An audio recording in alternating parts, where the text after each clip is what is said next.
Good afternoon, ladies and gentlemen. Welcome to the Innovative Smart City Cooperation Forum. I'm Luis Mao from China office of FAIR Barcelona and the Smart City Expo World Congress.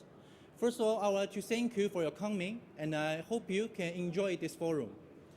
In the first place, I would like to have the representative of one of our organizers from the China Council for Promotion of International Trade, Mr. Yu Haiyan. Please come to the stage and give us a welcoming speech. Thank you.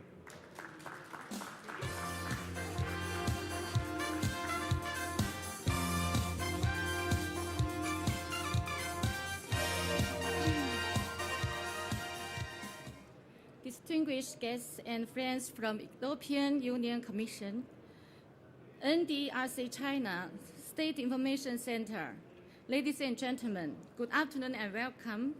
Thank you for joining us. I'm delighted to attend the Innovative Smart City Cooperation Forum here on behalf of China Council for the Promotion of International Trade, CCPIT. I would like to express my warm congratulations to Forum. Thanks to the Smart City Expo World Congress and EU Regional Economic Cooperation Department for their co-organizing this event. Now in China, over 600 cities are building information networks for smart cities, and all the separate planning for smart cities are forging ahead steadily. Thanks to the popularization and maturity of the fifth generation communication technology, I believe bigger and faster developments can be seen in the coming days. In smart city field, European countries started early and have rich experience and advanced ideas. Meanwhile, in recent years, China has achieved rapid development in fifth generation communication technology, Internet of Things, cloud computing, big data, and has certain technical advantages.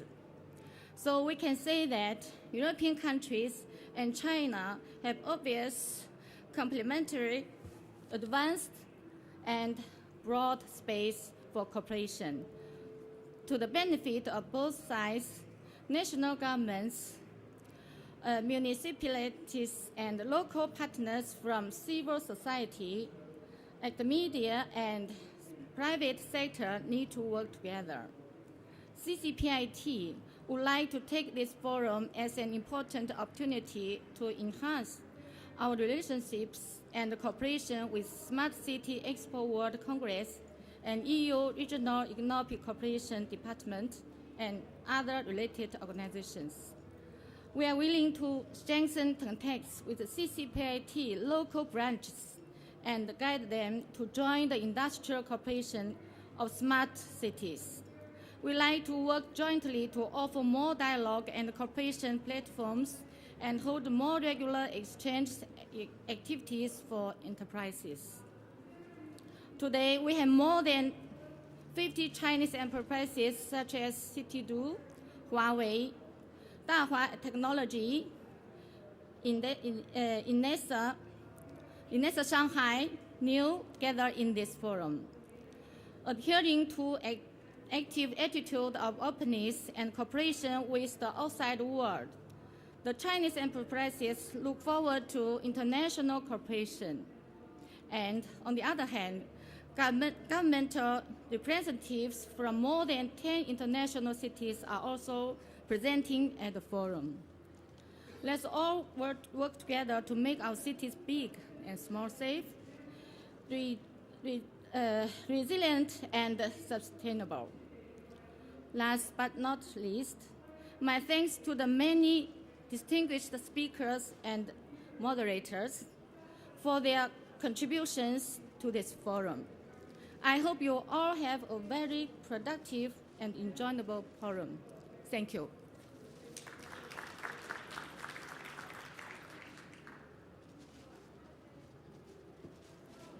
Thank you, Mr. Yu Haiyan, for your warm welcoming speech.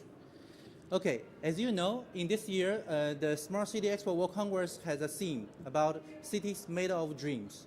Well, speaking of dreams, I had a dream also for my city. I'm from Shanghai. As you know, it's a mega city with a 24 million population. Oh, there's a population with 24 million. So, in 1999, the population of Shanghai was just about 15 million. So, in the past 20 years, 9 million people has moved into Shanghai, living there and working there. So this caused a huge problem and a challenge for the Shanghai municipality government. How to manage equity for the public resources and also the infrastructure capabilities. In this case, my dream was my city could be better, okay, my life could be better. So today I want to have an answer from our first keynote speaker. He can tell us if my dream have come true or not. Not only about Shanghai, but also about the whole China cities. Please welcome Mr. Shan Zhiguang, the Director of the Informatization and the Industry Research Department at the State Information Center of PRC China, the President of China Advisory Board of Smart City Expo World Congress. Please, Mr. Shan Zhiguang.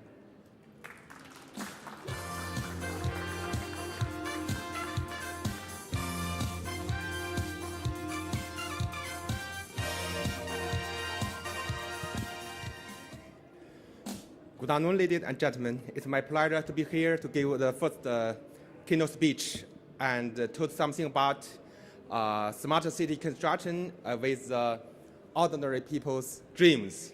And my title is Situation and Strategies of China's Smart Cities Development. Okay. And I will give my speech on two aspects. The first is the current status of smart cities in China. And then I will give my viewpoint on the development strategies of China innovative smart cities. So our State Information Center is an institutional under the National Development and Reform Commission of China. We also serve as a national e-government network management center of China. And in 2012, we set up a research center named China Smart City Development and Research Center.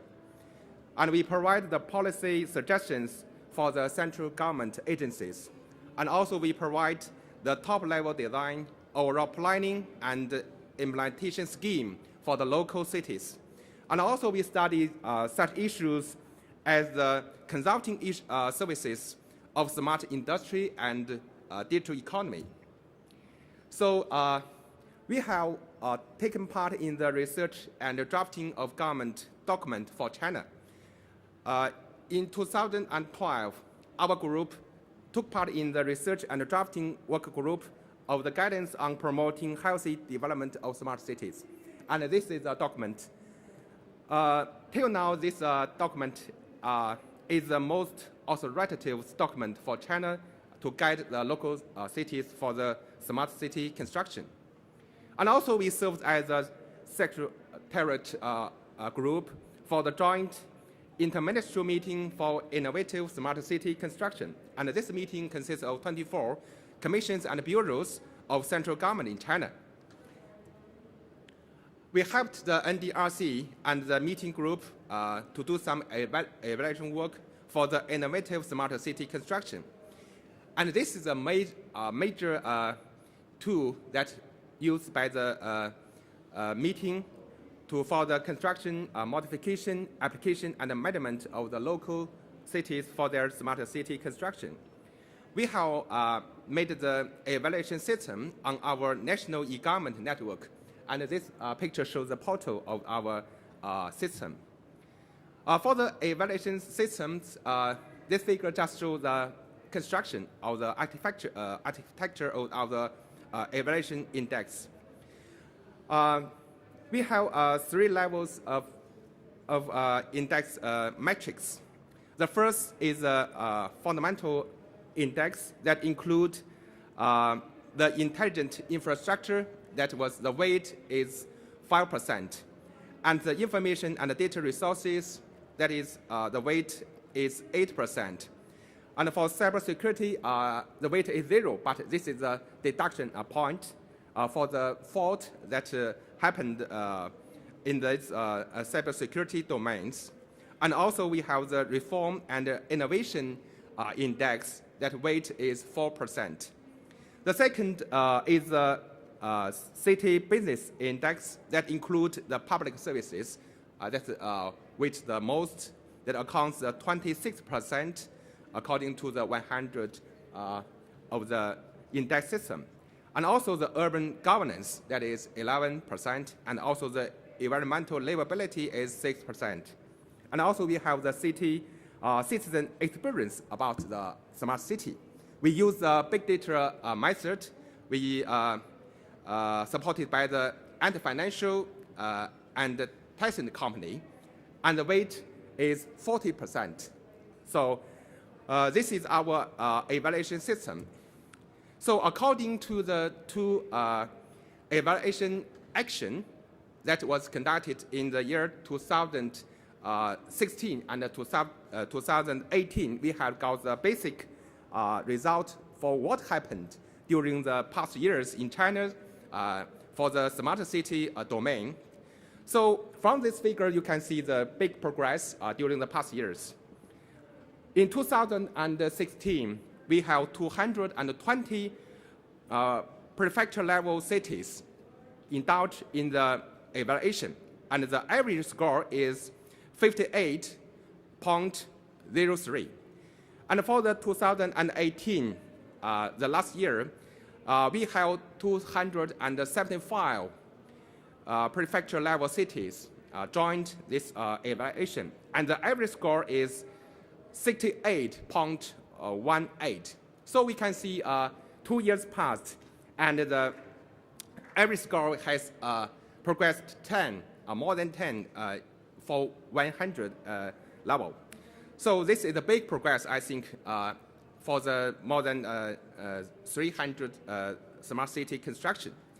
And also we can see from these two figures, in contrast with from 2016 and 2018. In 2016, over 70% cities are in the starting or preparing stage. And 2 years later, over 80% cities are in the starting and growth stage. And also we have some results for the distribution of the cities and with their progress. For the top 50 cities, we can see that 86% cities are in the east or in the middle of China. That means that the cities in the middle and east part of China go ahead of the rest. So you can see from this circle, the blue part and the yellow part, that means the east and the middle part of the cities of China. So this means that with developed areas, the cities with their smart city, they perform better. And this is the result of the citizen experience from the questionnaire. We use big data method. In 2016, we have 220 cities take part in the citizen experience questionnaire, and the average score is 33.71. And for the 2018, we have 335 cities took part in the citizen experience questionnaire, and the average score is 79.23. So we can see that 2 years passed, and the progress of more than 15% have gained for the China smart cities. So under the huge impact of smart city construction, that the ordinary people in China, they learn more and more support this smart city construction, and more qualified with this construction. This is the second part of my speech. I will talk some viewpoints on the development strategies of China innovative smart city. So I think during the past 10 years, we have made very huge progress in China, but we have still have some shortcomings. We still short of unified scientific understanding of what smart city really is. What's the best definition? So I think this still we short of the unified understanding. The second is we still short of the theory and the methodology for top-level design for the smart city. For the third, I think we still short of the development power and operation model for the digital economy for smart city. So I think in China, we are now in the fourth stage of superposition. We are now both not only in the strategic opportunity period, but also the initial exploration period, and the bottleneck prominence period, and also innovation development period. So this is a very complex situation in China now. To make a better city, better life, I think in China we have some good experience from our past work. I think for a good smart city, we must have a good first-ranking leader to conduct the smart city. And also we must have a good executing agency, such as big data agencies, some like the offices of smart city, something like that. And also we should have a good top-level design for the whole programs and for the whole projects. And also we should have the good input guarantees to support all the money to input the area of smart city. And also we should have a good operation model that the smart city is not just projects, but also the can be a digital economy for the long term. So for the top-level design of a smart city, I think this picture we can see is a contract of aircraft carrier and with the steamship. I think smart cities construction, just like the aircraft carrier, it's not easy to design such complex giant system. So we all have knowledge about e-government systems, just like the steamship. So I think it's very important for us to make some very innovative top-level design methodology for both the cities in China and all over the world. Because it's a system of systems, it's more important to design the relationship of the subsystems than the design of the subsystems themselves. So we think from our research center, we have some basic knowledge that top-level design is a concept of system engineering. So we have studied many methodologies that maybe all the audiences may be familiar with it. For example, the BSP method, DODEF, TOGAF, FEA, EA, and so on. And we have proposed our top-level design methodology. And this method consists of two-level design methodology, that is system level and also the technology level. The system level design, we straighten out the system and the mechanism, institutional mechanism innovation, improving the management system, perfecting the mechanism of investment and financing to improve the horizontal management ability.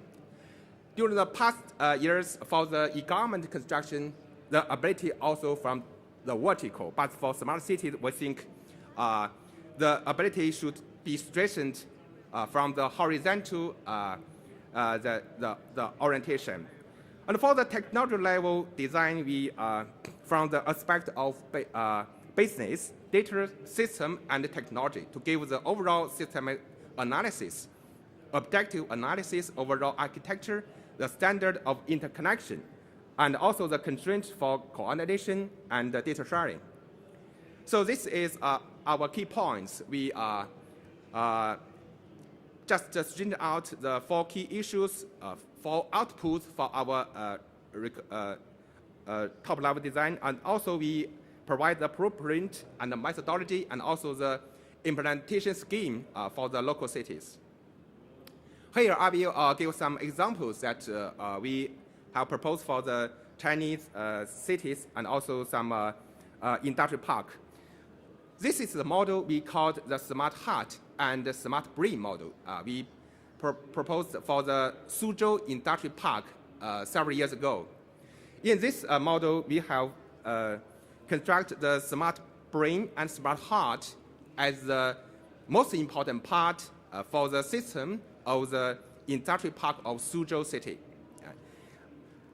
According to this methodology, we can better devise the whole system for information sharing and for the business interaction.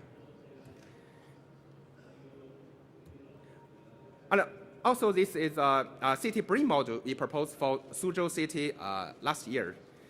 And we have gave some good transformation model from the system level, data-driven, and also platform-based. We have give some the infrastructure, data resources, smart ability, public service, urban governance, environmental and economic aspects for this smart city top-level design. And also, we think if a city we can to be compared as a computer, then I think the smart city, the model must be the operation system. So we propose the city operation system model for the smart city. And also this has been applied for many China cities. We have got some basic points and some examples about the top level methodology. That's all, thank you.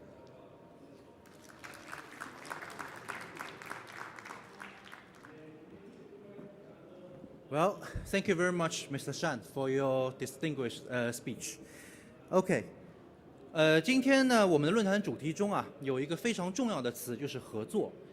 说到这合作呢，近几年来，经常我们可以在媒体上看到中欧高层有非常频繁的一些互动，比如中国国家主席习近平呢，密集的拜访欧洲的各个国家，在去年拜访了我们的法国、葡萄牙、西班牙等等。那刚刚呢，在2周之前结束的，在中国的进博会上，那个法国总统马克龙也带领代表团来参访了中国。那在这高层密集的这种互动之下呢，我们发现在这里面会有非常深的一些合作的空间会产生。那今天呢，我也是觉得非常高兴啊，我们那个有一个非常好的一个欧盟的合作伙伴，带着他们的团队来今天现场。今天我们的主办方之一欧盟委员会及地区政策总司，他们的首席顾问以及司长 Rudolf Nissler， 他将为我们讲述如何在大的框架之下，中欧合作框架之下，他们是如何推动中欧在智慧城市领域的合作的。请大家欢迎 Rudolf Nissler。Good afternoon. Great pleasure to be with you in this exchange between European cities and Chinese cities. I am from the European Commission, from the Directorate General, who is dealing with the regional and the urban policy. And we are implementing the policies within the European Union. But I am also involved in the international dimension of our policy, where we are engaged with exchanges with other parts of the world, in particular also with Asia and with China. What I would like to share with you today is a kind of a comparison. How is the urban system in China and how is it in Europe? And to explain also what we are doing together in the context of urban cooperation. Where is the thing? Here. Well, to start with, perhaps, urban and urban is not the same. This is animated. Urban and urban is not the same because in Europe we have a very high rate of urbanization. If you take functional urban areas, we count about 72 of our population lives in cities. In China, currently, if you count along the same methodology, you arrive at 58%. However, the growth of urbanization in China is tremendous. And it is expected that by 2030, China will also reach 70% of urban population. There is also a very big difference between the European Union and China what concerns the size of cities. We in Europe, we have only 2 mega cities, cities larger than 10 million inhabitants, whereas in China you have already 19 and growth is continuing very strongly. What we have in Europe, and this landscape tells you, I think, a bit the geographical distribution of a polycentric urban system, which is very much based on medium-sized and smaller cities. But cities altogether are really key when it comes to discuss our economic and social development. They are key factors. Why? Because cities are the places where we are seeing problems emerging, so we need also to find solutions there. They are, on the one hand side, very fertile grounds for science, for technology, for culture and innovation in a very broad sense, and also for the mitigation of the potential impact of climate change. But on the other hand, we are also witnessing that cities are places where we have sometimes a concentration of problems, like unemployment or segregation and even poverty in some places. So today we speak about smart cities. What is smart cities according to the European terminology? We in the European Commission, we have tried to come forward with a definition, and we call a smart city a place where traditional networks and services are made more efficient with the use of digital and telecommunication technologies, and this mainly for the benefit of its inhabitants and businesses.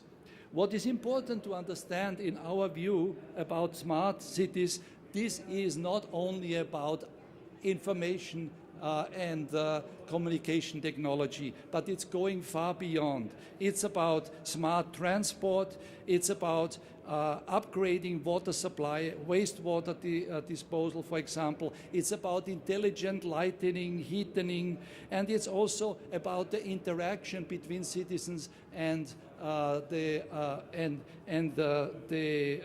enterprises. So governance and administrations are important parts of an agenda dealing with smart cities.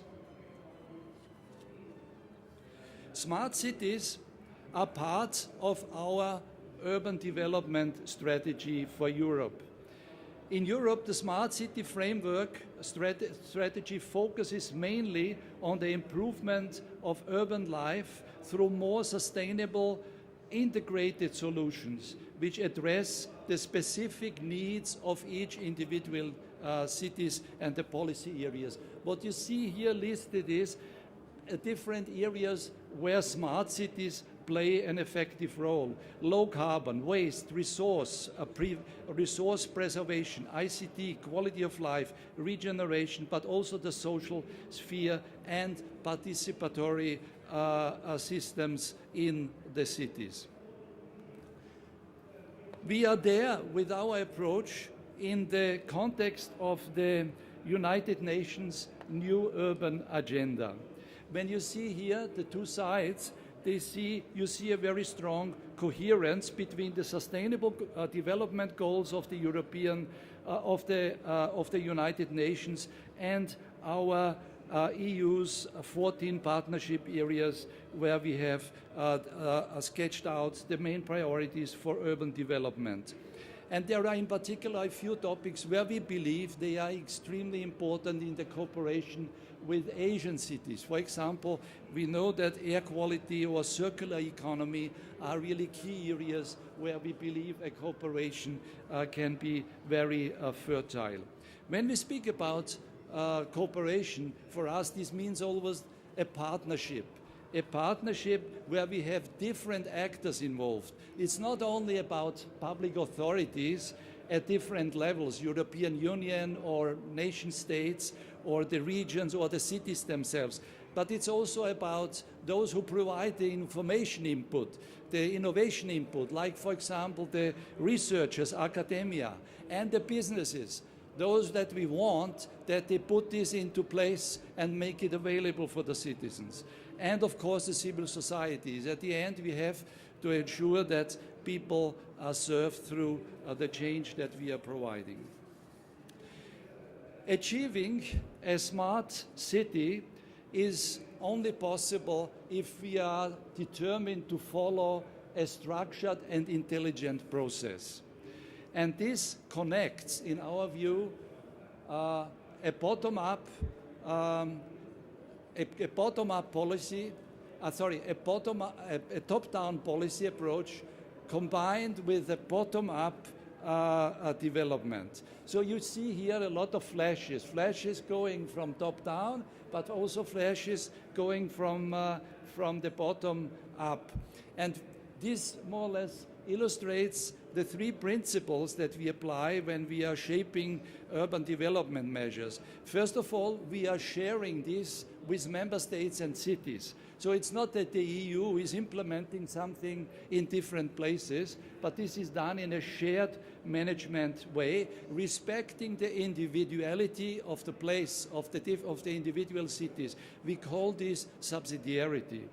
The second thing is the partnership. I just told it, we have a broad range of actors involved, authorities, but also social partners, civil societies, and businesses. And we are aligned with this in the broader policy objectives that the European Union has set itself. The European Commission supports the so-called EIP, which is the European Innovation Partnership. And this is something where we are trying to boost really the development for the smart cities. It is based, again, as you see here, on a broad partnership. You have the cities, you have the industries, you have small businesses, SMEs. You have also those who are meant to help us financing projects like the banks and the researchers.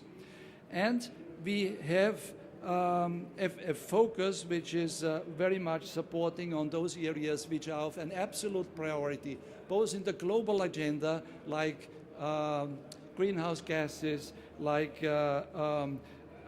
climate change, but also energy, ICT, transport, and so on.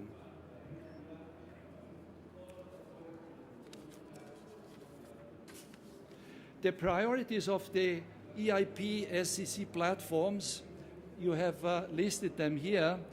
It covers more or less a broad range of all those policy areas which somehow impact at the level of the city. It's about transport mobility. It's about sustainability in the districts, the built environment, you know, the sustainability of what we are constructing there, infrastructures, processes in energy, then, of course, policy and regulation, governance, planning not only at the urban level, but also at the metropolitan and the regional level. And where we believe that there is a big thing to win, knowledge sharing, and then the question of data, open data, and the use of it with a view to improve our capacity to plan and to deliver solutions. And there is a marketplace connected to the EIP, where we have clustered the actions here in 6 domains with the citizen-focused business models, integrated infrastructure, planning, policy and regulations, and sustainable districts, built environment, and sustainable urban mobility. And in all these clusters, what we try to do is to promote initiatives that can serve as kind of inspiration for a broader application. So we look for lighthouse projects which can inspire then other cities to engage and develop their own solutions. We have put our own urban policy also at the disposal of a global exchange. And we are doing this in the context of the international urban cooperation. The basis of that is that we want cities to cooperate with other cities. Cities in Europe to cooperate with cities in other parts of the world. And we also add an element of clustering around certain themes or topics with a view to make it more effective on the basis of the substance of this cooperation. What should come out of this cooperation is not only that the people talk and exchange or watch what they are doing there. No, we want that this leads to concrete action plans and to concrete pilot actions in the different cities which are involved. And we are here again in the context of the United Nations agenda. It's one of our contributions that we do for Habitat 3. And also there, the same principle, we mobilize actors at the broader stage, including businesses and research. The the International Urban Cooperation provides also technical assistance to the cities which are involved here, and it supports through that also the elaboration of city development plans.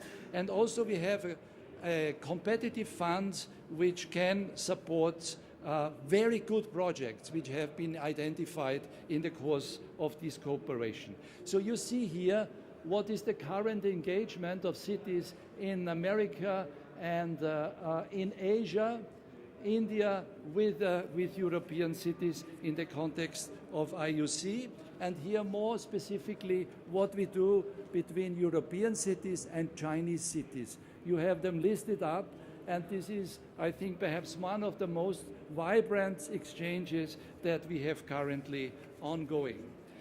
I will come very quickly to an end by just throwing a few pictures out here about results that we have achieved in the cooperation between the European Union and China. And here I picked a few things, like for example here, when you look, the smart city pilot here in Liuzhou and Barcelona with its different components, or the energy cooperation with the city of Rome, the smart production lab with, from the European side, the city of Mannheim, or Granada working with a Chinese city on biotechnology, Manchester on circular economy. So you have really a lot of concrete results coming out of these cooperations that we have engaged between our cities. Today, just from the Barcelona area here in Barcelona, we have Chinese delegates from NDRC and 5 pilot cities here together, and it's really great to see that they are discussing with the representatives of the city council and the relevant institutions here in Barcelona on issues like smart mobility, infrastructure, places, and, for example, big data. So that's really, I think, an excellent occasion to do that. Same thing, for example, about energy efficiency in building, the use of grids. Also, I think Barcelona has something definitely very interesting to show. And another example here about the cooperation between Rome and China about information modeling, data management in this context of the sustainable smart technology parks which have been created in this specific cooperation. What we believe, what really has added a substantive value to this cooperation city to city is that we have put them together into clusters. If you let cities work together on their own individually, you have not the same level of effectiveness than if you are embedding them in a thematic cluster and you insert also the necessary expertise and experience in this exchange within such clusters. So a very good example here is, again, I think the Open City Smart Lab from Rome, which involved also so far several startups where SMEs and also larger companies are involved.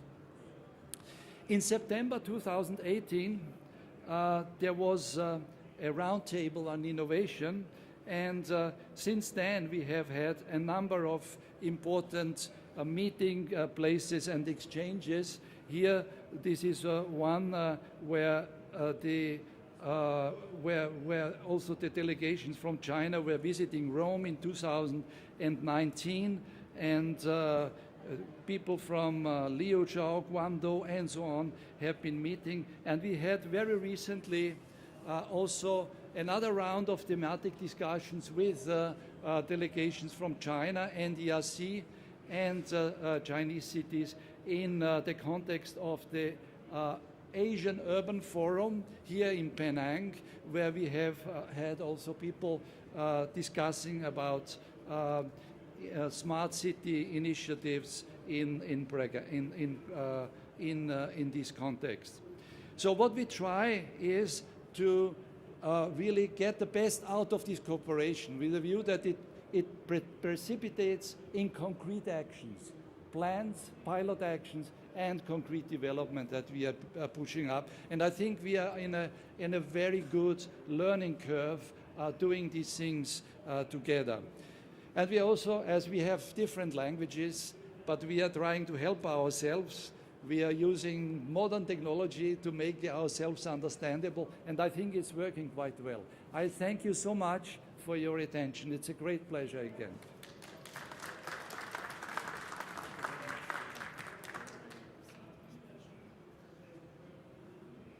Well, thank you, Rudolph. Your speech and presentation is excellent. Okay. All right. In the following, I would like to have one speaker with a very high level from Annual Stock Company. You can see them, their logo, okay, in all newspapers, television, and the news. So this company this year has some rumors with some countries, but speaking of Rudolph, this kind of company offering a very modern, very high advanced technology to help us to change our cities and society. So in the following, I would like to have the Vice President from Enterprises Business Group of Huawei, Mr. Sun, to come in the stage. Thank you.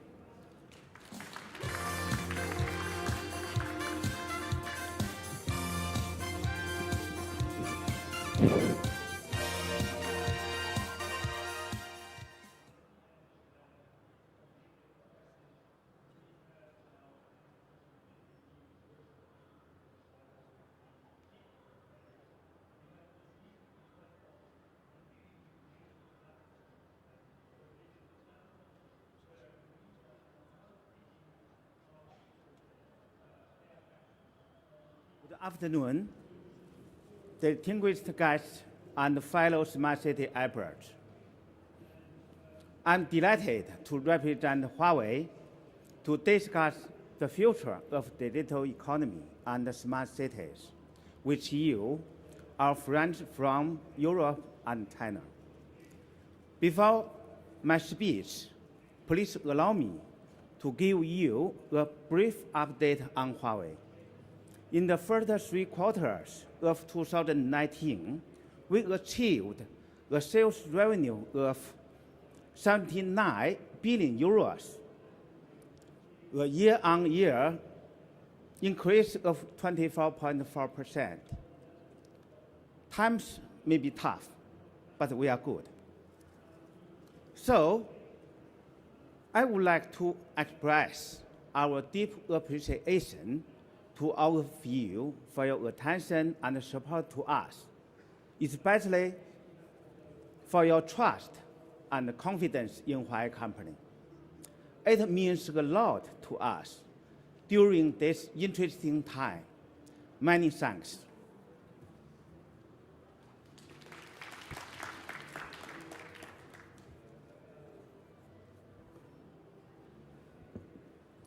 To cite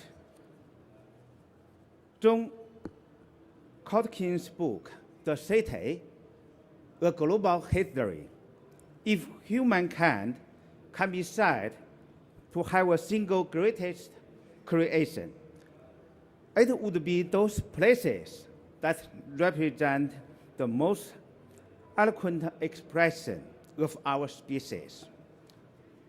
Ingenuity, beliefs, and ideas, the city.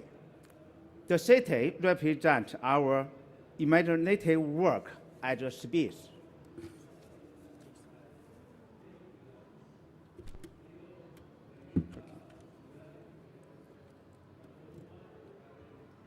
Okay.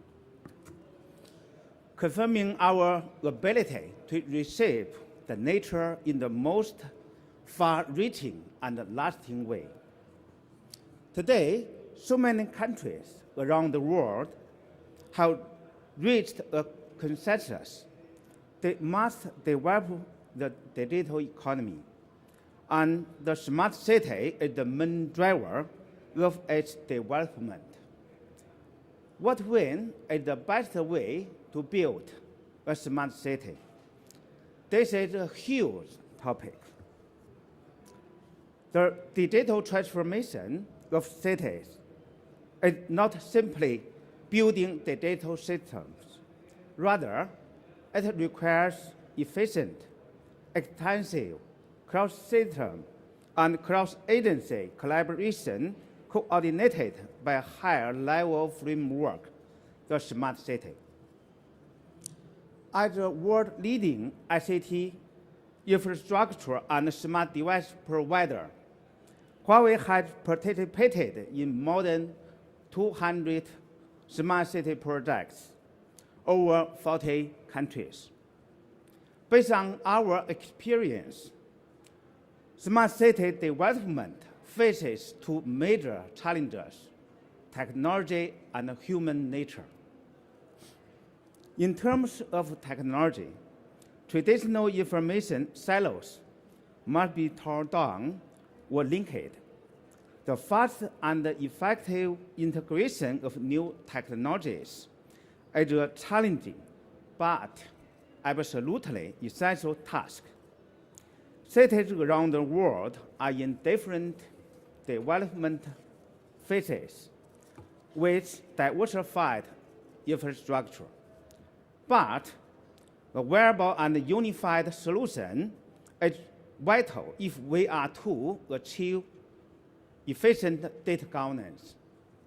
Meanwhile, it's in our nature to prefer the safety of our own comfort zone and resistance to transformation is to be expedited because it brings a need for new knowledge, the fundamental reshaping of power structures, and conflicts of interest among external organizations.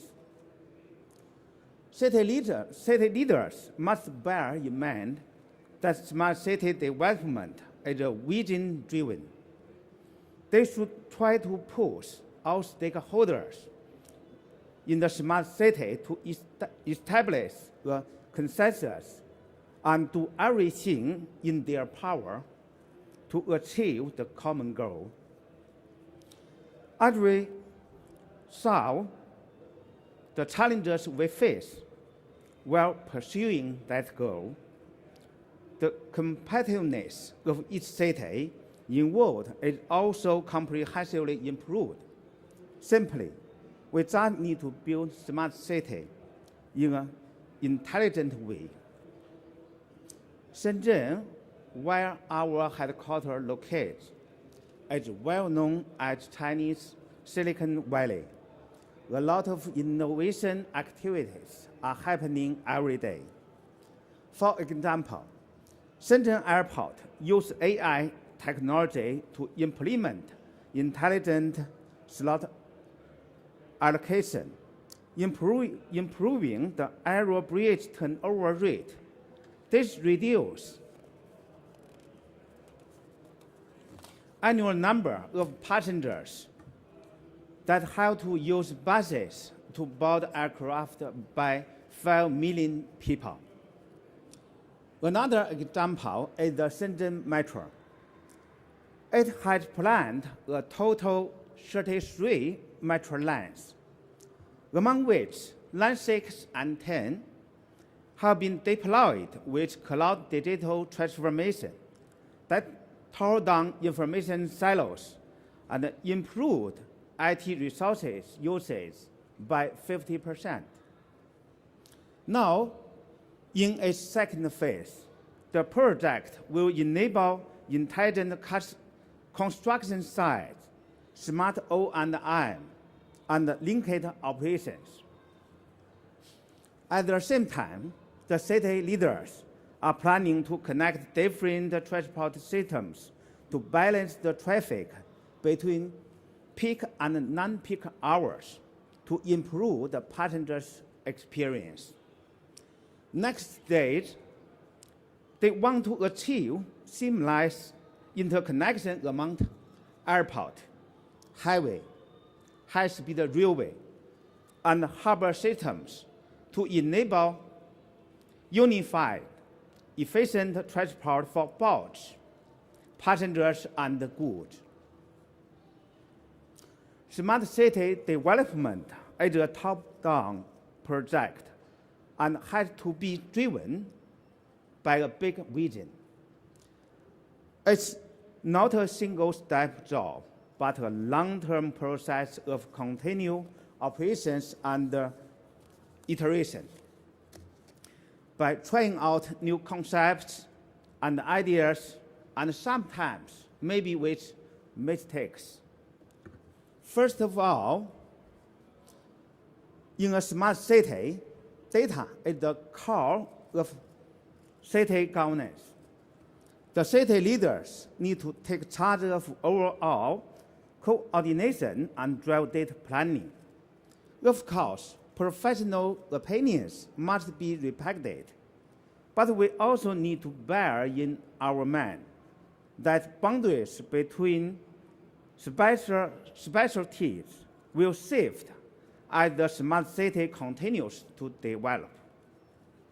Secondly, challenges in terms of technology and human nature must be considered.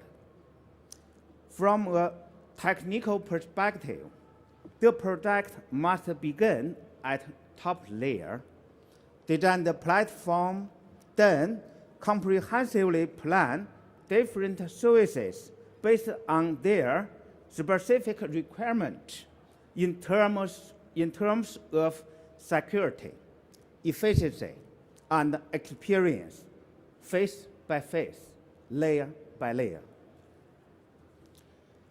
At a human level, we need to break the traditional mindset of information is power and get rid of conventional thinking, the afraid, unwilling, and unable mindset.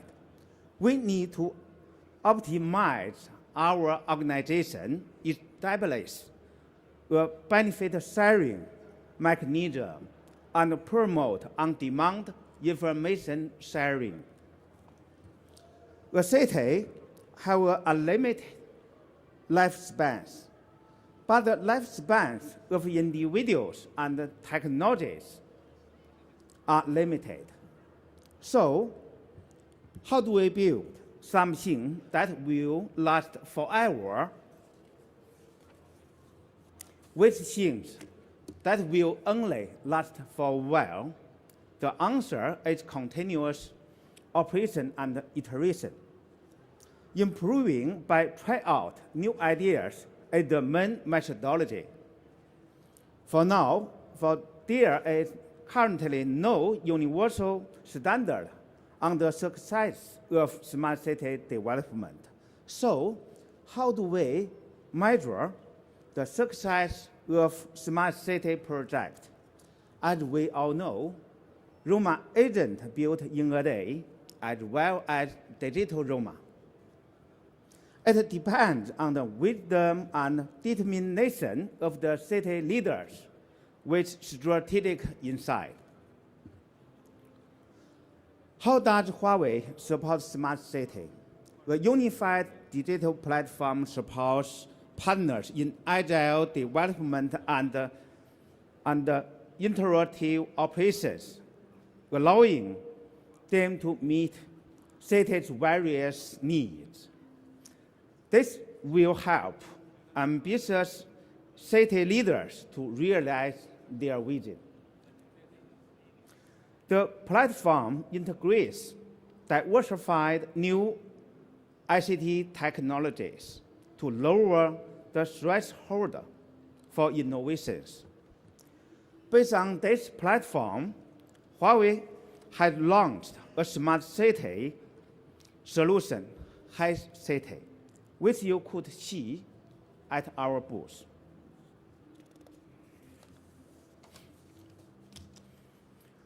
Over the past few years, Huawei has initiated and established an industrial ecosystem for smart city. We have contributed to the development of smart city standards, proactively drafted the methodologies that guide smart city planning, and created a comprehensive system to measure the progress of smart city evolution. On November 15, we released our smart city top-level planning methodology, evaluation model, and white paper. And we will work with Ernst & Young to release the smart city development and governance position paper tomorrow, providing a reference for global smart city builders. You are welcome to browse and download the document. We appreciate and fully support the ideas on digital sovereignty proposed by Europe. It is the very foundation for mutual trust and take truly balanced international open operation to secure such sovereignty for all of us and with it our security and our ability now and in the future. I look forward to cooperating with you in the future. Thank you. Thank you for listening.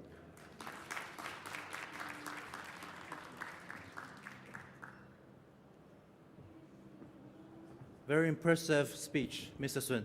I truly believe that with the technology of Huawei, you can build us cities of dreams. Okay, in the following, digital economy is the hot topic of G20 in Japan in this year. So many countries and regions, they are announcing that they are building a digital economy. So what kind of relation between digital economy and smart cities? And what kind of opportunities can build by the development of a digital economy for our life? In the following, I would like to have our moderator, Mr. Gao Erji from Caixin, and our representatives, roundtable speakers from Zhongguo Yangzhou, and Spain, Barcelona, Italy, Rome, and Germany, Darmstadt, to leading the last roundtable of this forum. Please welcome.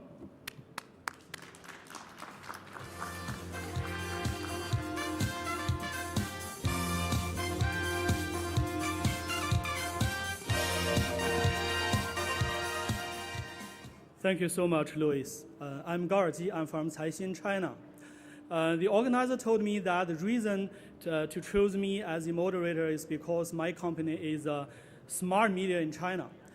We mainly cover the policy trend, macroeconomic issues of China. And we cover all the development of digital economy in the past several years. And at the same time, we highly benefit from the development of digital technology. We are armed by the AI with big data and with a variety of technologies. So that's why they call us a smart media in China. But that's not the point. The point is we have another 4 representatives of 4 smart cities. So now I'm so honored to introduce all the 4 panelists today, and let's applause. First one is Ms. Cheng Zhaojun, the Deputy Director of Yangzhou Development and Reform Commission. Welcome. Second is Mr. Jose David de Tola Soares, CEO of Digital Start of Darmstadt, Germany. Third one is Mr. Raffaello Galleri, the Director of Smart City Innovation of Roma. Fourth one is Mr. Xavier Mayo, Head of International Promotion, Barcelona City Council. Welcome.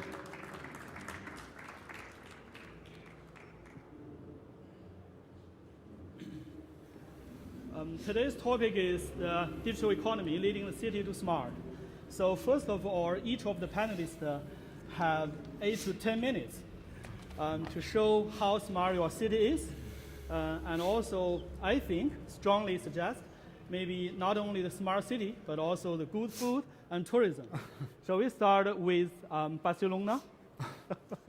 Is that okay? Well, it's great for me, so Good. it's very easy just to explain what you can do in Barcelona, because you just need to go. I'm going to say sorry and just get out of the fair and just enjoy the city by itself. Well, thank you. First of all, thank you for inviting the city of Barcelona. When I was invited to attend to this panel, my first question was about what do I have to explain in this panel, because I'm expert in city promotion, economic promotion, but not in smart city policies. I'm not a technologist. Ergin convinced me that my role in the panel it was okay. So first of all, I will let you know which is my role in the council. I'm an officer. I'm head of international city promotion. We work promoting the city of Barcelona abroad in order to attract investment. At the end, we are talking about promoting the city in order to attract foreign companies to establish themselves in the city and to create jobs. At the end, our last aim is to create jobs. So this is very much linked with the sectors in which the city is economic sectors, which is has powerful policies or services. And it looks obvious that the smart cities issue or the smart cities question represents traction and a good argument for us when we need to go abroad and sell the city of Barcelona. I'm not an expert in the smart city issues, but well, I was so happy to learn from the keynote speakers that you have already some of our experiences already, the person from the European Commission, no? The Superblocks and the 22 Art Innovation Districts. Superblock is one of the examples we are interchanging with Lizhou, in which we are trying to pacify the transit.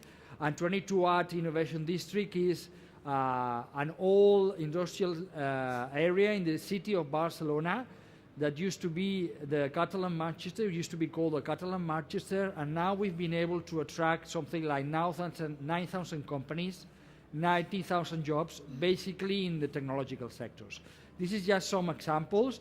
The other one, very nicely exposed, I was yesterday in the IUC meeting with some other Chinese cities like Lizhou, like Hohhot, like Panjin.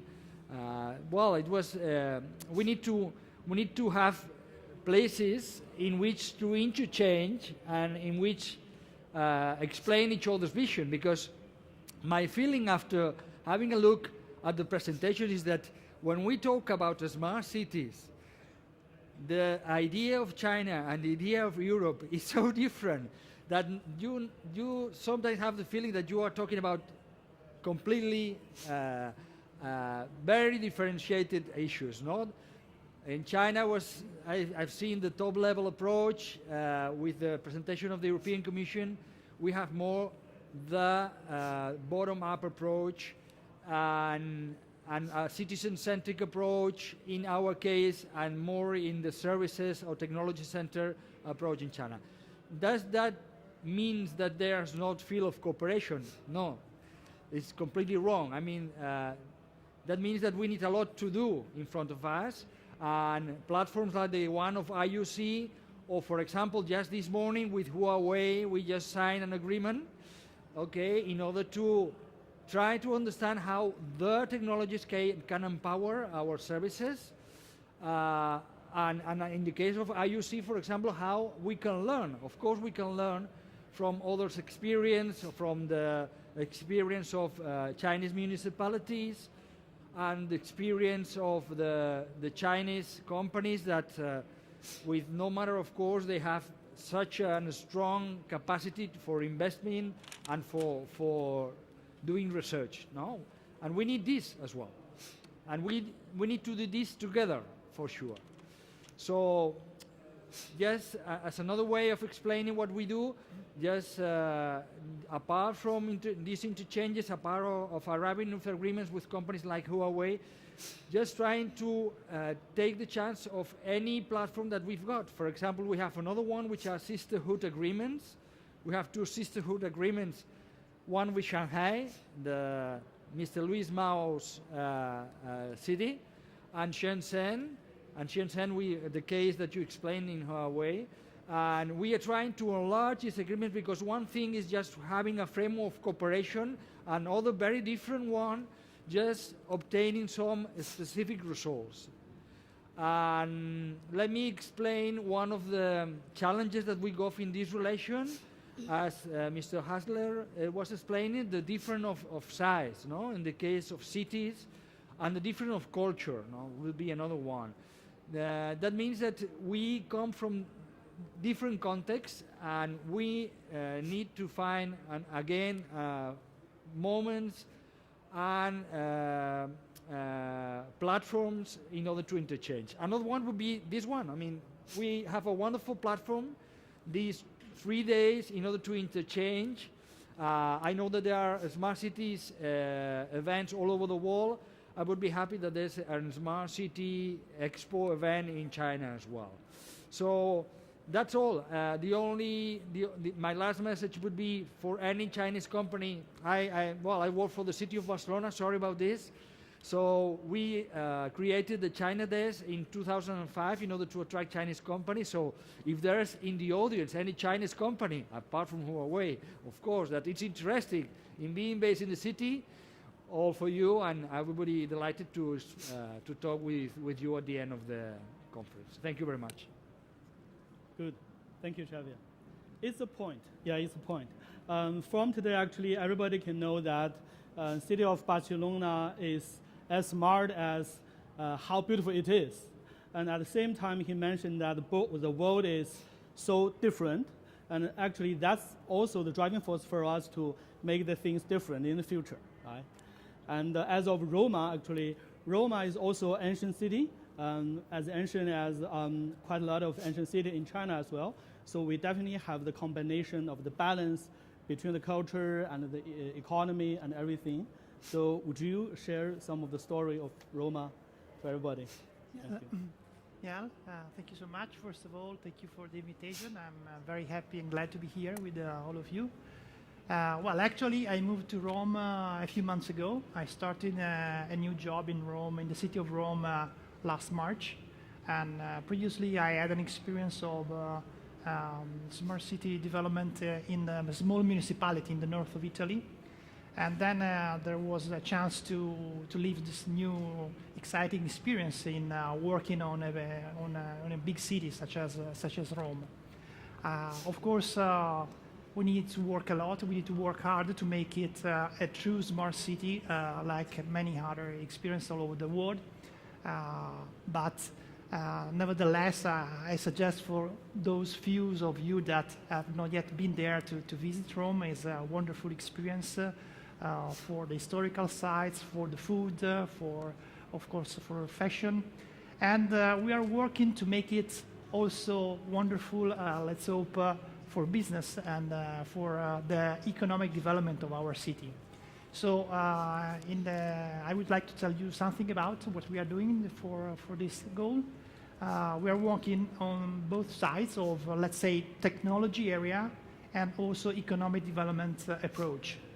So in the area of technology, we are trying to work at two levels, at the strategic levels, working with the development of a smart city program.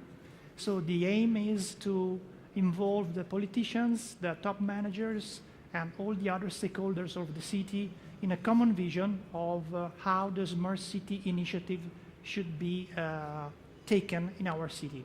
So it's not just a list of projects, it's more a list of concepts, approach that we think are very important to have the better use of our resources.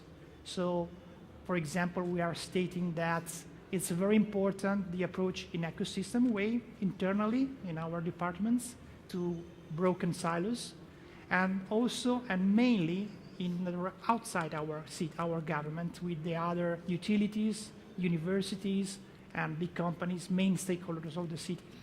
Then we want to stress the usefulness of private and public partnerships, because we think that the public sector alone doesn't have the financial resources to develop smart city, not just POC, but just for a huge impact to the citizens.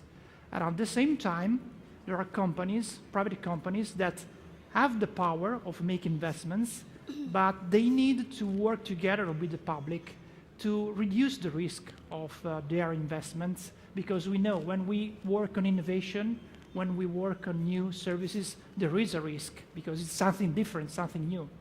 So the match between public sector and private sector is very important for us, and we work for stating this approach. And finally, we want to work with data. We want to move from knowledge, that we have a lot of knowledge in our managers, but mainly based on their own experience. And we want to transform that knowledge more in a data-driven knowledge and decisions. So this is a strategic plan, and we have also practical projects.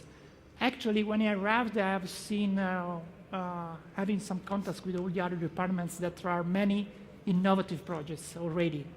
But unfortunately, most of them are not connecting among them. So the problem is that after a while, after the funding of a project ends, there is the high risk that the project ends itself. So the idea is how we can develop such a kind of digital infrastructure so that we can work as a sort of hub of other projects in the application level, in mobility, in monitoring, environment monitoring, in culture, and so on, so that we can make more stable those innovative projects and transform it from an extraordinary project in a daily project, daily services to the citizens. So we are working on a city data platform as a sort of hub to all the other services and application. We are working also on identification. We have already delivered 700,000 identity cards to the Roman, and they are digital identity cards, so ready to be used also for digital authentication. And we are also working on the CRM, Citizen Relationship Management.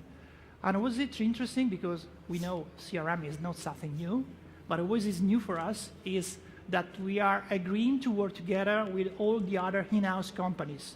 So we are mean that the Agency for Mobility is going to use the same platform. The Agency for Waste Collection, again, also for local taxes. So the idea is to provide a way to approach the citizen, to recognize him, to profile him as soon as he get in touch, and to provide him with assistance or for, let's say, self-service services. So on the other side, as I introduced at the beginning, we are also working on the economic development. So I was involved with deputy mayor to organize an office whose aim is in 6 months to produce a strategic plan for urban economic development. And so the idea is to analyze current context, of course, and identify which are the sectors, which are the companies there that today are growing and are sustaining the growth of the city, and how to develop support for those companies. And of course, we want again to work at the strategic level, at the midterm, such as let's make the vision of our city in 10 years. But at the same time, we want to be practical, and we want to produce a list of projects that are going to start up and complete in 3 years.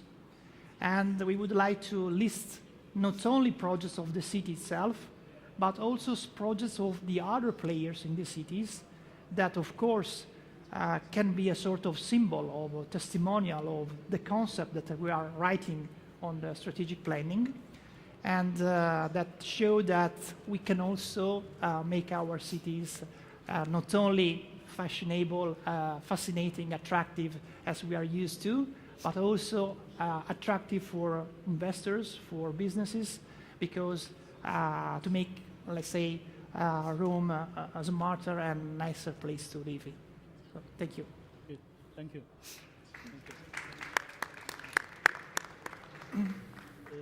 It's always very important to leverage the devotions from different parties, like the business side, the residents, and also definitely the technology providers. And also you have mentioned about PPP, which is also very important as well. 2 days later, actually, we'll have another function talking about the funding for the smart city constructions, which is always very important.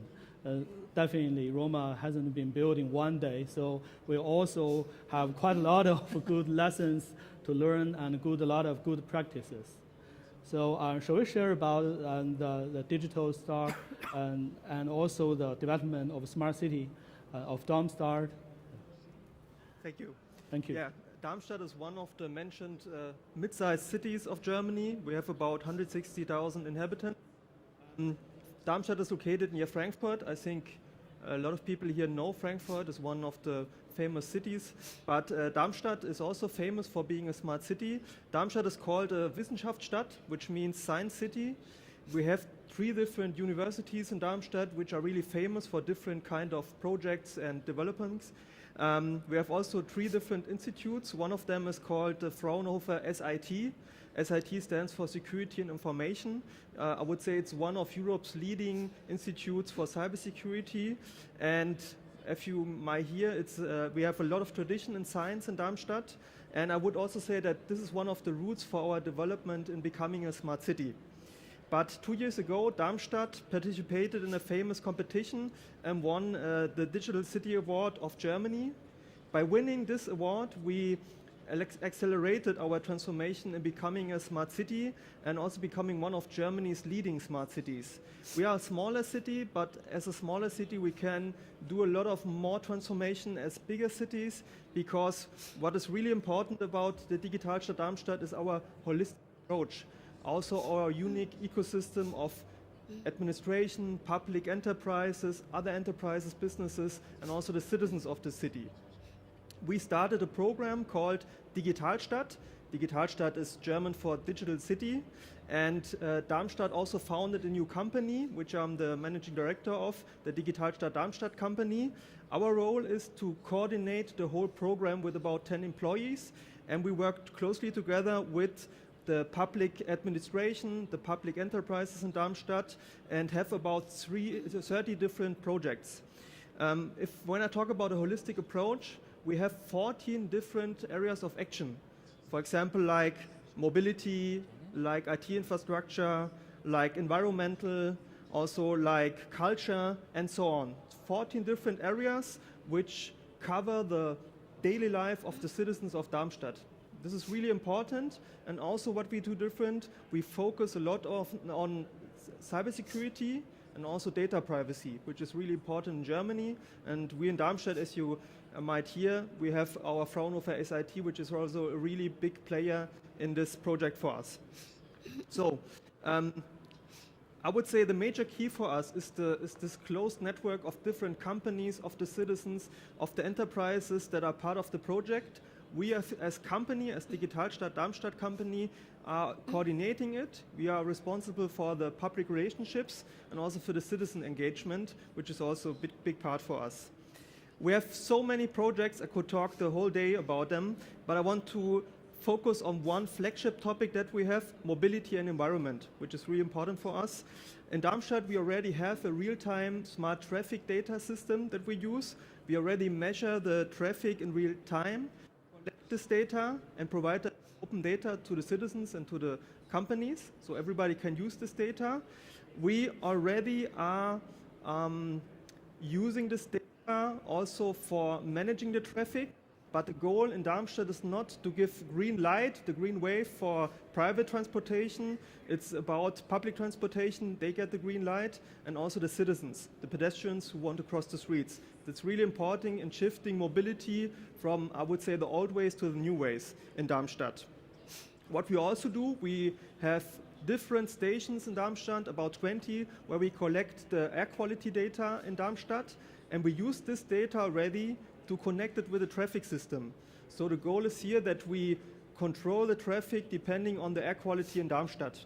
In Germany and of course in Darmstadt, we are one of the cities having so-called Dieselfahrverbote, which means diesel driving bans because of the bad air in Germany. So we have to act, and that's one of the projects that we have to ensure better air quality in Darmstadt. We also have our own IoT network in Darmstadt. We use LoRaWAN, and that's really important because we use it for all kinds of sensors. For example, smart parking, smart waste, also smart lighting. We have different areas in Darmstadt where we are already using smart lighting on one side to reduce light pollution, to reduce energy consumption, but on the other side also we use the infrastructure of the light pole for air quality measurements and other things. It's also important for us. It's not only about technology. Technology is a really important part for us, but it's also about digital culture and digital education.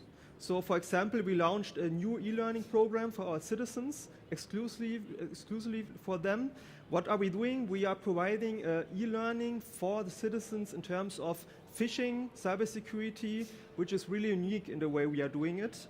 But we also have 3 digital model schools in Darmstadt where we are implementing new forms of technologies in the schools and also are transforming the way the teachers are teaching the students in Darmstadt.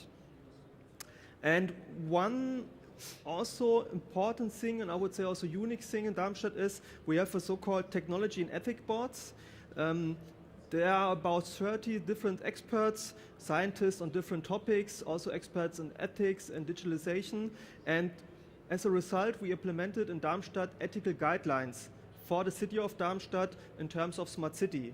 So we have like rules in which way we want to develop as a smart city, rules depending, for example, data protection, the way that we provide data for the public, which means open data, and also other topics like every project that we do should have a sustainable use for the city and for the citizens.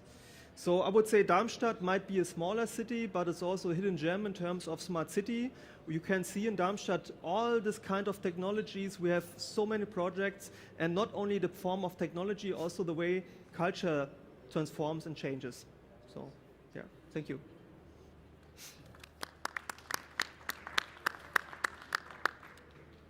Thank you, Jose. Darmstadt actually is a good example. As you mentioned again, that Darmstadt is not a big city, a small city. But in the area of smart city, the city should not be replicated, but should be customized per its nature. We have promoted the cooperation upon technology between China and the EU in the past decade, but during one that quite a lot of German companies highly suggested that the Chinese should pay attention to Darmstadt. So Darmstadt has become the center of science in German. So it's pretty good. Okay, the next one will be Ms. Chen, Deputy Director of Yangzhou DRC. 程主任，有请您。我来自中国扬州。扬州呢，位于我们江苏省的中部，具有2500多年的建成史。它是我们中国的母亲河长江跟运河的交汇处。刚刚被那个评为了世界美食之都。我们扬州呢是跟欧洲城市不一样，我们扬州在中国来说应该属于2类城市，属于中型的城市，虽然有460万的人口。我觉得我们还有一个不一样的，就是中国的政府应该是具有卓越的组织能力，资源的整合能力，以及实现目标的执行力。所以我们呢，在这个智慧城市建设方面呢，我们在2017年底，制定了一个云上扬州的一个顶层设计方案。在这个设计方案里面呢，我们要建立一个中心，就是扬州大数据云计算中心，3个平台，一个就是大数据共享交换平台、公共应用支撑平台和城市运行管理平台。一个体系就是网络信息安全保障体系，还有一个就是7朵云，将7个领域应用聚合成云，分别在政务、健康、交通、生态、平安、产业、旅游7个方面推进云的应用。在这个经过2年的努力呢，我们已经取得了丰硕的成果。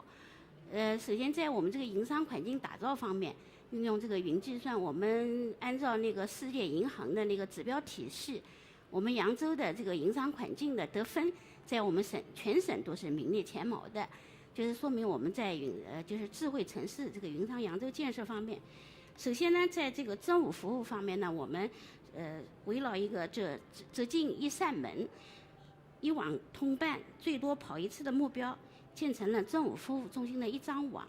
另外呢，在这个就是多规合业方面，就是实现了一张图，就是运用这个大数据。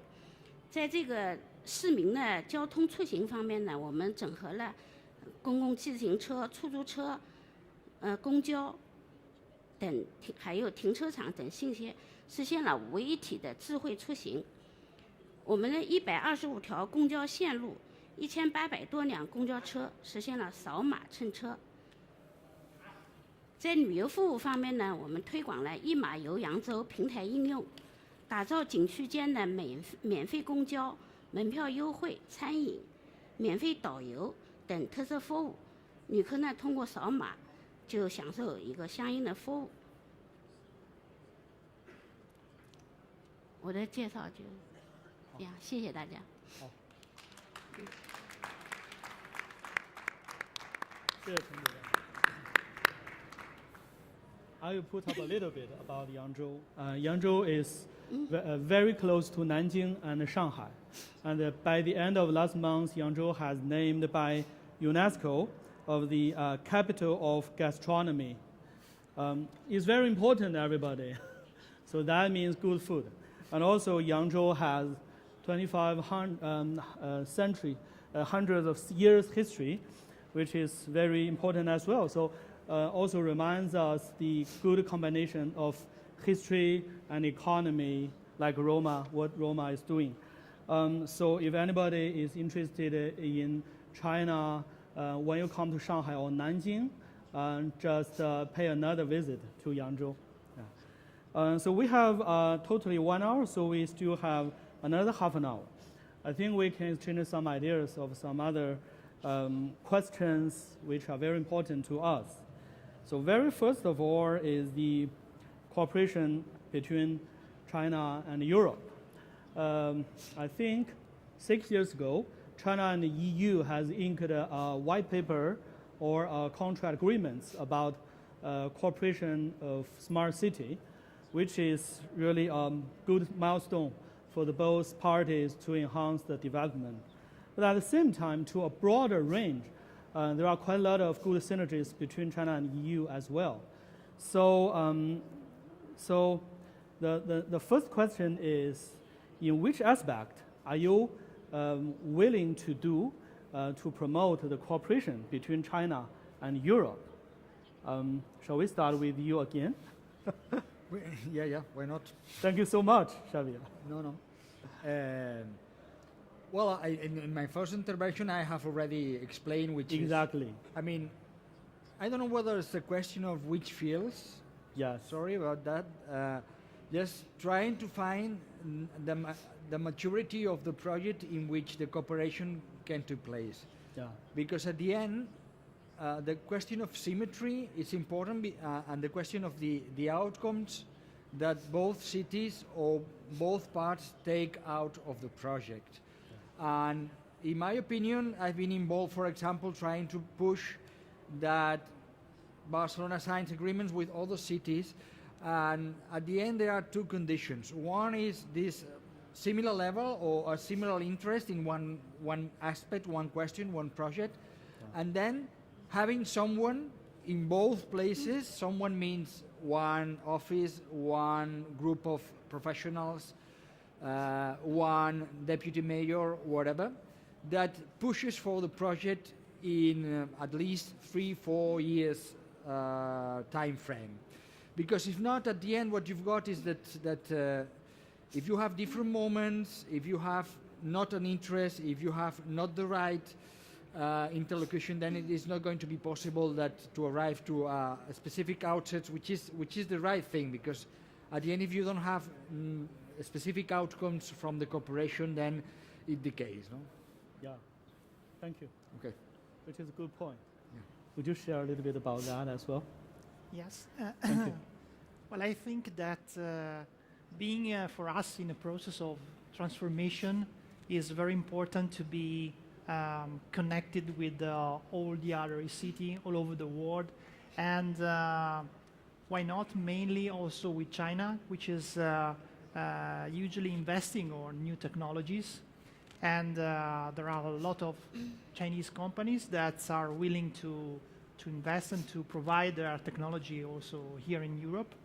And I think that there could be a mutual advantage of working together, because maybe here in Rome or in Europe, I would say, there is a different social context in terms of organization, in terms of history. So that kind of technology needs to be somehow applied in our context, and we could be able to do this kind of things, and to, in the end, to improve also the quality of service to provide to all the other European cities. And at the same time, for us, it's important also to talk with the cities, to exchange experience with their peers, with our colleagues, and because, you know, public and private sector still have some different aspects, different feelings in terms of legal questions, financial approach, communication. They have done on both sides, but in a different way, and we need to go further in the understanding of all these policies that must be applied to develop a true smart city in our territories. Thank you, Rafael. Actually, you reminded me of a good thing to promote the cooperation between China and EU. Actually, as you asked right now. For example, my firm, Caixin Media, has a dramatically big platform. We have monthly EU of 50 million, actually, which is a size of some certain countries. But at the same time, we definitely need quite a lot of good input. So in our platform, we set up a platform of investment opportunities. So ever since 2 years ago, we introduced the good technology-based startups from Europe, definitely from all the rest of the world as well, but from Europe to China, and utilize our platform to make the smart match to the potential investors or the partners.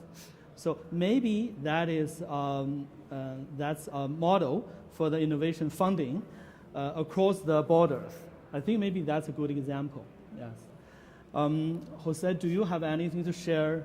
If you already have something between China and Germany. Of course, in Darmstadt, for example, we use already Chinese technology. Our local carrier uses Huawei technology for the communication already. It's working very fine. And we also have some companies in Darmstadt that want to build their own 5G area network, and they want to use Huawei Huawei technology because it's so much more advanced to the other companies. Yeah, so we already have collaboration. We have a lot of delegations from China coming to Darmstadt, visiting us, and also our colleagues visited last year China, for example Shenzhen, and so I see there's also already going on collaboration and exchange between Chinese companies and Darmstadt companies and Darmstadt the city itself. Yeah. Good, thank you.程主任，有关中国和欧盟之间的合作，您这边能介绍一下您这边的一些期许或者我们在做的事情吗？好的，谢谢我们扬州呢，应该也是一个开放性的城市。在历史上，马可波罗游记对扬州的历史文化、民风都有很详细的介绍。我们扬州呢，就是作为一个有2500多年的历史文化的名城，我想呢，在古城保护、建筑的修复方面，我们在90年代末期跟德国就有过我们一个东关古街的一个修复，有个合作。另外的话，我们想，就是说中国现在也面临着一个老年化。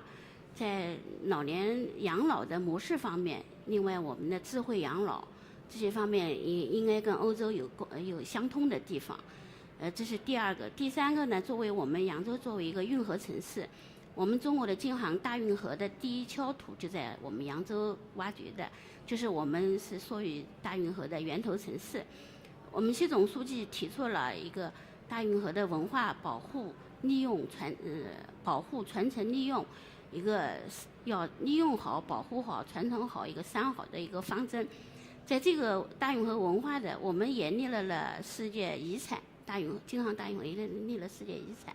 在如何保护这个遗产方面，保证促进我们整个经济社会的绿色发展、可持续的发展方面，我想我们跟欧洲的城市也有一个共同的之处，可以加强这个方面的合作。另外呢，在这个我们的职业教育方面，我们目前呢跟德国有一个机器人的生产，就是培训基地，已经有一个合作的一个方向。在这个职业教育方面呢，我想通过一个大数据或者远程教育，也都可以实现一个这个方面的合作吧。谢谢您，谢谢程主任。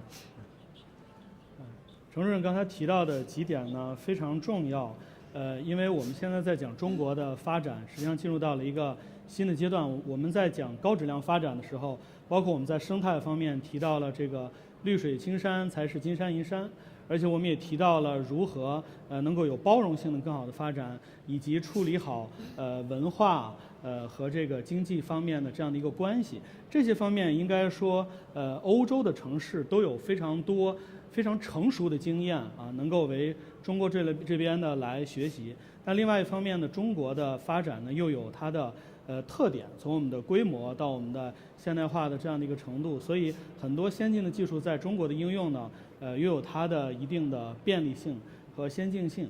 所以在这方面确实两边的合作机会是非常多的。We have discussed about the potential cooperation between China and EU. Because of the a variety of differences between China and EU cities. So when we talk about the smart city construction, basically we have quite a lot of things to work together. EU has their advanced areas, and China has big scale of the market size, and at the same time we have quite a lot of things new to build up, to construct. So we have quite a lot of good synergies. Actually, I want to raise up a new issue. Actually, Jose has mentioned several times about the small cities. So cities are very different. Some cities are old, some cities are new. For example, Shenzhen, maybe only 30 years of history, but Yangzhou, 2,500 years. Roma, several thousand of years. So basically, when we discuss about the differences of cities, we have some observation. For example, Caixin has an index to measure how the digital technology are promoting the smart city. When at that, actually, we found that the resources are very, concentrated to the rich cities. So, for example, when we make a ranking of the digital economic cities in China, Beijing, Shanghai, Guangzhou, Shenzhen, and Hangzhou definitely are the top rankers. But at the same time, when we discuss about the small cities, they definitely have some strength of their own.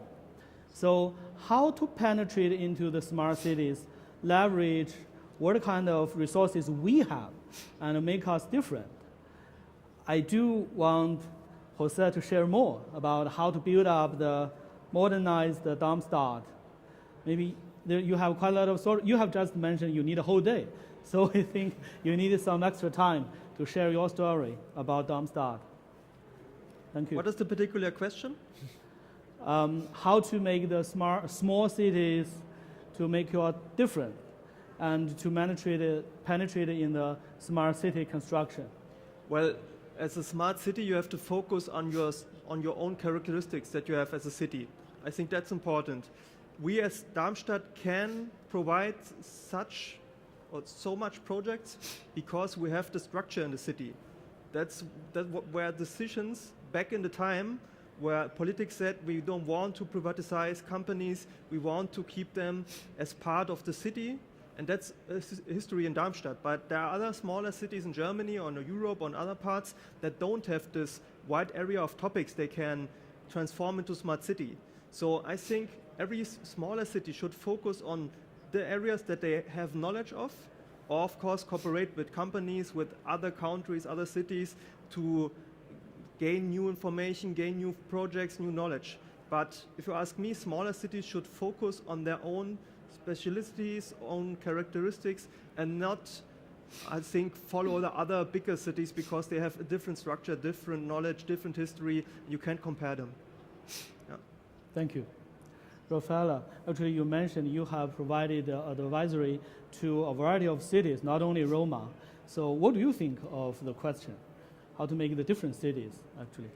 I think that for small municipality, it's a problem to afford and to take advantage of the opportunity of new technologies, because usually there is a lack of finance, lack of skills, and they are too small to attract investments. So what to do? In my experience, we have tried to group small cities in single initiative to aggregate in order to be more attractive for the private investors. And so, for example, we have done a single joint initiative for more than 30 small municipalities for restoring their smart lighting systems. And altogether, they managed to attract big players in a PPP approach. But not only, we had built together with them, with the province, that was engaged to coordinate those small municipalities, to build with the savings of energy efficiency a digital infrastructure for IoT. So, in order to create a condition that the private operators probably were not able to create because there was not enough customers to afford. So with this kind of approach, with a partial investment for the public, represented by a small fee by each municipality grouped all together, there was this chance to attract private players also in those areas, so which are nice area, small villages close to the lakes, the mountains, with of course families and youngers, that if we create the condition also for the business living there, probably we can also tackle in a different way the problem of mobility, of environments, to reduce, let's say, the movement from all families and companies from small cities to big cities. You know, for example, in Brescia, I remember that and I think that it's quite a data quite common in all over Italy and maybe Europe. We have a huge percentage of small and medium enterprises living not only in the big city, but also outside the big city. And so we need to create a condition of competition also for them. If we don't create digital infrastructure, for sure, their competition is very hard. So they need to move, they need to delocate. So I think it's a problem, it's a matter of governance model. The solution to support the small municipality to be part of this great transformation and avoid to be, on the contrary, part of a new wave of digital divide. Thank you so much. Yeah, the construction of the smart city actually is also a process of the value creation. So even as of the small cities, when we construct the smart cities, we are building up the business ecosystem for them as well. And also, again, you mentioned about the funding, definitely, and also the commercialization of the smart city, which is always very important for the process. Xavier, do you have anything good? Because not only Barcelona, actually, Spain is a good example of a European country to promote the smart cities.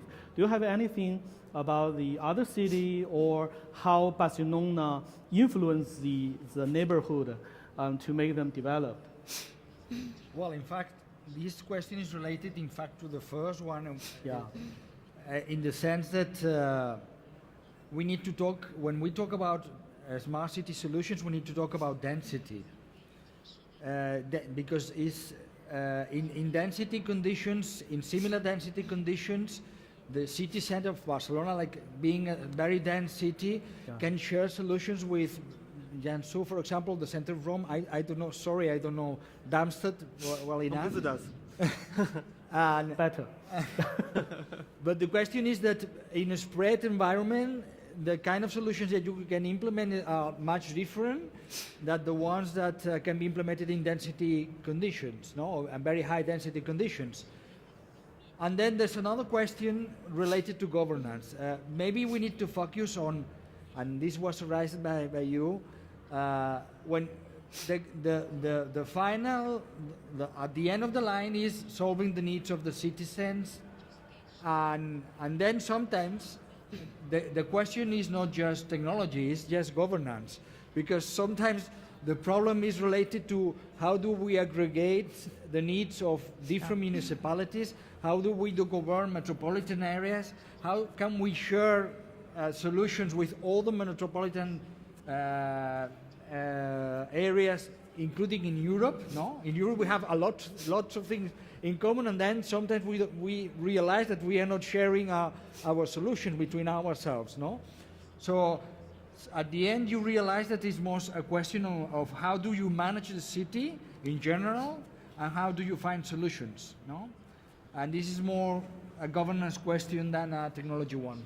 Yeah, I totally agree. Actually, in the era of digital economy, anything may be changed, may be reshaped. For example, as of you mentioned about how the government is running, in China, we are calling for a new state of city management as city circle, 城市群, 城市圈. For example, Yangzhou is a part of Yangtze River Delta. And also my hometown, Zhangjiakou, is a neighborhood of Beijing. So Jing-Jin-Ji, Beijing, Tianjin, and Hebei provinces are also a circle of the big cities, covering 100 million people or the like. And they need to integrate the operation and the cooperation with each other. And at the same time, we have to notice that the digital technology makes such a new plan happen. And easier than ever. So basically, the construction of smart cities is not only a city issue, but also because of quite a lot of driving force. For example, one of them is the demographic issues. Always say young generation. They were born in an era of digital technology armed. So they are very accustomed to such technology. and their behaviors, how they talk, how they make friends, how they work are totally different. So when we construct the smart city, when we utilize the digital technology, how we involve the younger generation is a very interesting issue. So Jose, would you share a little bit about how the young generation play a role in the smart city? That's a really good question, yeah. I think it's not only about the younger generation, also about the older generation, because Definitely. there's also a lot of benefits for them You're using right. new technology. But talking about the younger generation, if we want to get them involved, we have to go where they are. For example, to the schools. We talk a lot about Digitalstadt also in the schools of Darmstadt. We also share or do project with schools, so we get them involved in that way. And also one thing is citizen engagement in Germany called Bürgerbeteiligung. They also say it's really old-fashioned the way we do it in Germany, the citizen engagement. So it's always attracting the same kind of people and not always the younger people. So we also changed, I would say, the marketing and the way we communicate citizen engagement in a more cooler way to show them that they also can participate. For example, tomorrow there will be a big event in Darmstadt, also a citizen engagement event, where we have a workshop special for the younger generations, for the students, also for, I would say, from 14 to 21 age. And it's a workshop where they can share their ideas and also talk about what they are concerning when we talk about new mobile solutions. So it's all about the topic of 5G, because Darmstadt is also one of the, I would say, 3 cities in Germany that already have 5G implemented. Yeah. So I would say go to the places where the younger are, for example, schools. Also kindergarten is one way to go at the younger age already, and also change the way you communicate the kind of project that you have in a cooler way, in a better way. Yeah, you're right. In China, we call the people who are born up to year of 2000 actually 00后, 00 generation. Nowadays, we know that they were equipped heavily by Python. So there are quite a lot of good startups, not in kindergarten, but in middle school, I'm sure about that, yes. Rafaela, would you share about how the young generation played a role in Roma and Italiano companies or the societies, communities? Well, in the last 2 years, we have tried to experience a new way of attracting, let's say, citizens and specifically young generation to the building of the budgeting of the city. So we call participating budgeting. The first year we have done just in a single district, and this year we have done in all the 15 districts of the city of Rome. The city has decided that 20 million euro were decided by the citizen itself, and we decided a topic after meeting with the association, and the topic was urban decor. So the idea was how to involve the citizen to decide which were the needs and what they would like to do in terms of initiative, and giving them, let's say, a budget of 20 million euros. So it was nice because there was a two-phase participation using a platform. So first of all, collecting any kind of idea from the municipality itself, the citizen, the younger, and so on, the association, and then selecting using also university to, according to a different stage of the projects. So in the end, we have 30 projects proposed by the citizen and for their own area where they are living. Of course, it's not a perfect process. It's a way to start to involve them in the activity of the administration, because the services in the city are mainly due or mainly, let's say, influenced by the city decision. So for sure, younger people are already useful to use technology, smartphone, and so on. But we need to attract and to orient their ability in use this technology and to apply to, let's say, administrative services, which in the end influence the quality of life in the city itself. So we need to attract to be part of the decision of the new services that we are designing for them. Yeah, yeah, good. Yeah, provide them a good ecosystem for them to initiate the good ideas to develop. Yeah, exactly.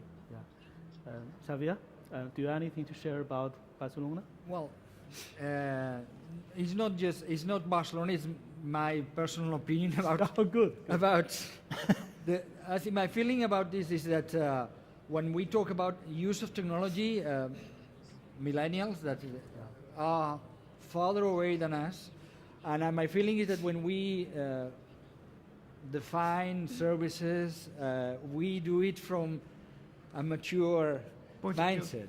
So what we are going to find if we are not very aware, and I don't know how to do that, but my feeling is that it is crucial, is that maybe we are trying to find how to arrive them, and then they are going to be in somewhere else in the cyberspace doing something else that we don't know what they're doing, but it's changing the reality of the life in general. No? So my only remark there would be that just take an eye of how people use technology, because at the end, it's not how you define services, it's how citizens, and that includes young people, make use of these services. So we need to keep an eye on how people use technology in general. Yeah, yeah, exactly. Yes, if I can, I agree with you, because in our experience we saw that the project coming from the people seemed, some of them, completely out of our idea. No? And our technician, when as a commission, they were evaluating, at the beginning were a little, no, we cannot support this because it's completely different. But after a while, we understood that it was a way to understand a complete different point of view, a complete different list of priorities. So it's a way, and it's important, as you were saying, to take them involved and to understand their different point of view, and to apply this in your planning. Because when you say services, you must work so that the service is something that they understand. Yes. Good. Yeah. Encouragement and with guidance. Yeah. Because of the time issues, I think all our panelists have one and the last sentence to give our audience maybe a warm welcome about our city respectively. 庄主任，每个人最后还有一句话跟大家呢热情的来邀请一下。刚刚主持人讲了说为年轻人提供什么样的服务，我觉得数字经济就是年轻人的经济。我们目前呢，国家在做“十四五”规划，在这个里面，我们想呢，就是说，应该每个不同的人群，每个年龄段，他都有自己的思想，都有自己的追求。我们扬州呢，从扬州角度来讲，我们目前呢，打造一个创新型的城市，打造一个生态城市。我建立了一个公园体系，从口袋公园到社区公园，到休闲公园，到生态中心。在这个公园附近呢，我们都建设的为年轻人提供的一些创新中心，以及他们的创新平台，给不同的年轻人提供不同的服务。这是我们从这个数字经济给年轻人提供的一个方面。另外呢，我从扬州角度来讲呢，就是我们扬州呢是一个开放型的城市，也是一个经济相对比较发达的一个城市。这里呢，就是我们的生态优美，环境优美，百姓生活也比较富裕。我们习总书记呢，在接近媒体的时候说过一句话，叫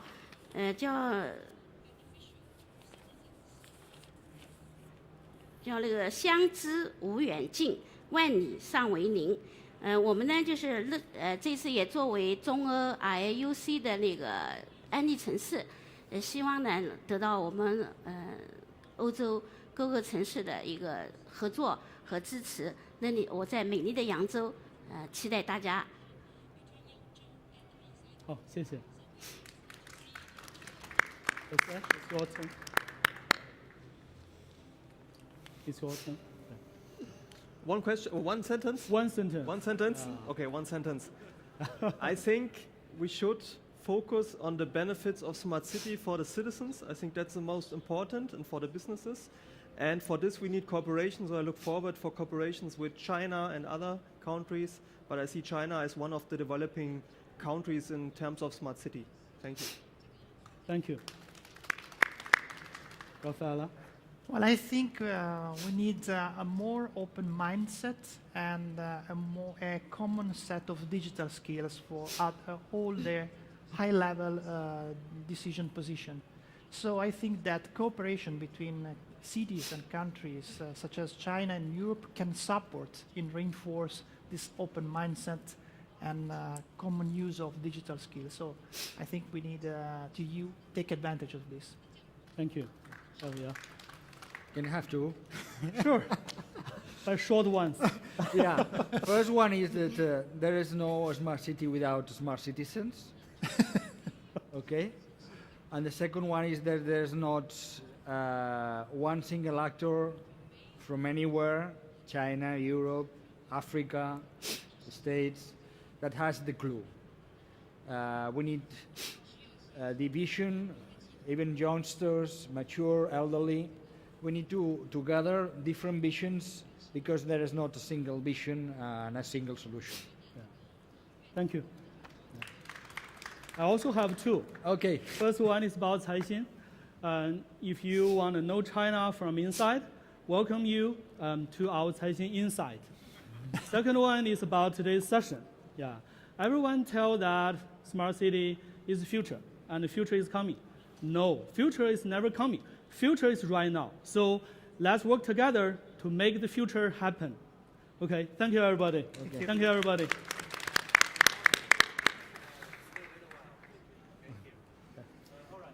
To end this forum, before we have the family picture with all our speakers, I would like to thank you all to stay with us at the last minute because here getting very cold. I see everyone's getting their jacket on. So as you know that the Smart City Expo World Congress has been transforming from a 3-day event to a platform of multiple ecosystems. So we would like to help cities to get more connected, to help the world be more globalization. Okay, and on the other hand, we would like to help and support all these high technology companies to help our cities to get their revolution and to get cities and society to be smart. So thank you very much, and I will see you in next year. Thank you very much. OK， 请我们所有的演讲嘉宾上台有一个合影。